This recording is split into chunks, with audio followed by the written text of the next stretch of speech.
লর্ডসে জাদেজার great match জেতাতে পারল না ভারতকে। জাদেজা ৬১ রান করে দ্বিতীয় ইনিংসে অপরাজিত রাখেন ভারত। ইংল্যান্ড প্রথমে ব্যাটিং করে প্রথম ইনিংসে ৩৮৭ রান করে।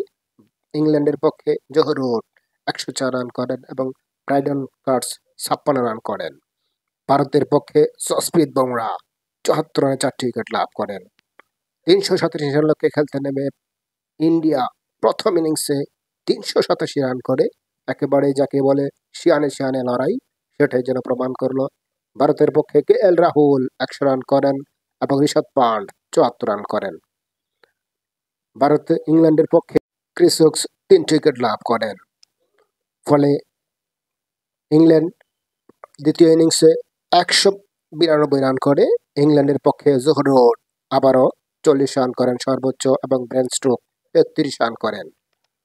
ভারতের পক্ষে ওয়াশিংটন ২২ রানের বিনিময়ে ৪টি উইকেট লাভ করেন এবং মোহাম্মদ সিরাজ ৩১ রানে ২ উইকেট লাভ করেন। ১৯৩ রানের লক্ষ্যে খেলতে নেমে ভারত দ্বিতীয় ইনিংসে ১৭০ রানে অল আউট। অনবদ্য ইনিংস খেলেছেন অপরাজিত রবি জাদেজা ৬১ রান করে অপরাজিত থাকেন। একাই যেন ম্যাচ জিতেছেন, শেষ পর্যন্ত নট আউট থাকেন। ভারত ২২ রানে পরাজিত বরণ করল ইংল্যান্ডের কাছে। ইংল্যান্ডের পক্ষে বেন স্টোক ৩টি উইকেট লাভ করেন।